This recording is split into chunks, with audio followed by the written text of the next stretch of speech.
नमस्कार दोस्तों, मेरे चैनल का नाम है खामोशियाँ ऑफिशियल और आप सुनने जा रहे हैं एक ऐसी कहानी जो आपको रातों की नींद छीन लेगी।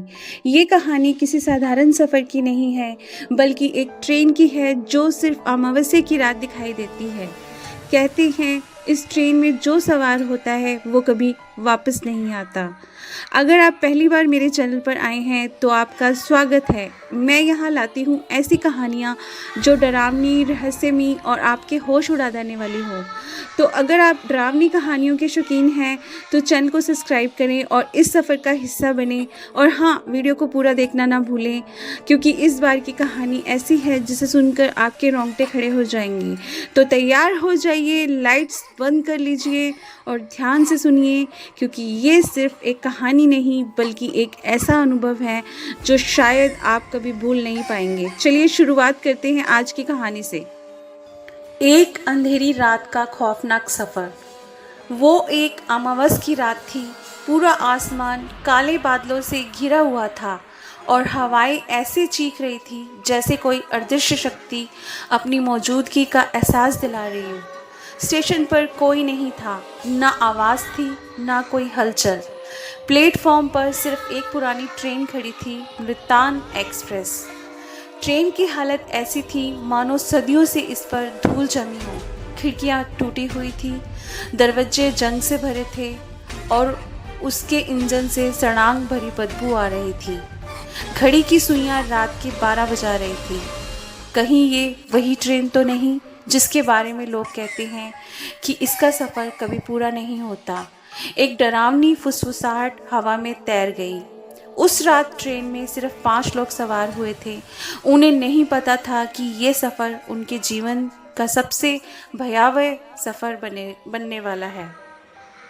रवि शर्मा एक साहसी पत्रकार जो भूतिया कहानी के पीछे भागता था।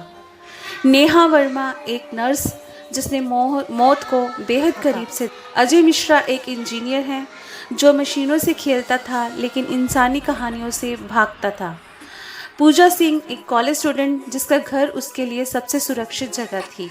कंडक्टर एक अजीब सा आदमी जिसके चेहरे पर हमेशा एक सन्नाटा छाया रहता था। ट्रेन धीरे धीरे प्लेटफॉर्म से सरकने लगी। ट्रेन का इंजन गहरी घुर्राहट के साथ ऐसे आगे बढ़ा जैसे वो किसी और ही जा रहा हो। रवि हमेशा की तरह अपनी खोजी निगाहों से ट्रेन का मुआयना कर रहा था।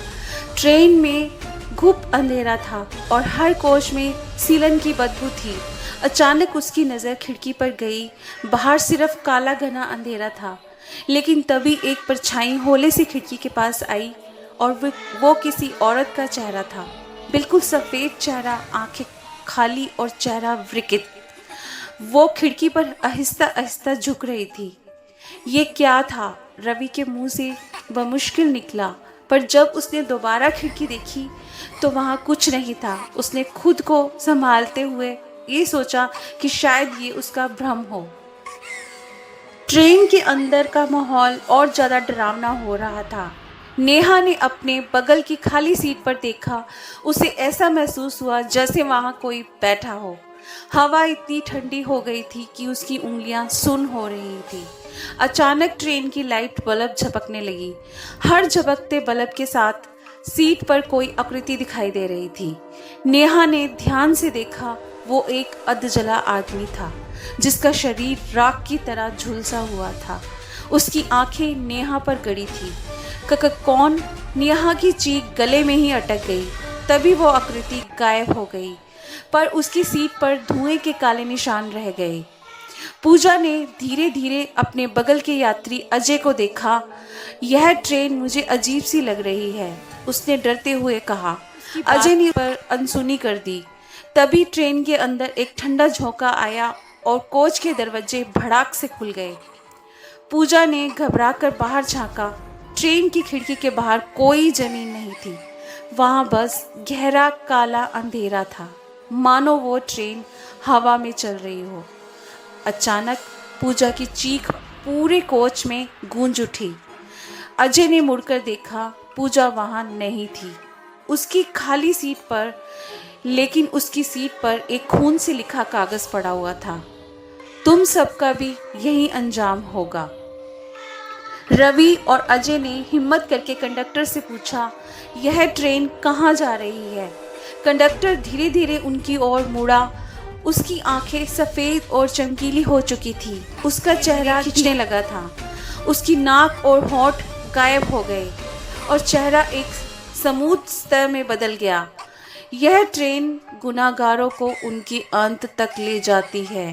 कंडक्टर की आवाज़ एकदम भारी और गहरी हो गई। तभी उसकी जेब से एक घड़ी निकली जिस पर वक्त उल्टा चल रहा था। हर टिक की आवाज़ के साथ ट्रेन की दीवारें और संकरी होने लगी। नेहा बाथरूम की ओर भागी।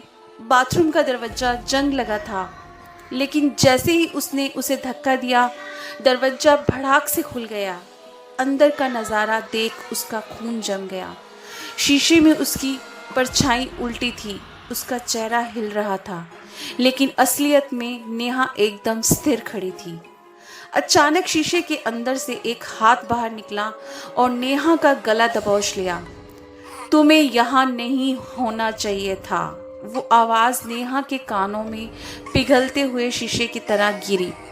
नेहा बेताश चीखी और दरवाजे से बाहर भागी, लेकिन अब ट्रेन की हर खिड़की के बाहर वही उल्टे चेहरे दिख रहे थे। अजय और रवि अब अकेले बच गए थे। ट्रेन की रफ्तार और बढ़ती जा रही थी। ट्रेन के कोच के दरवाजे खुद ब खुद बंद हो गए।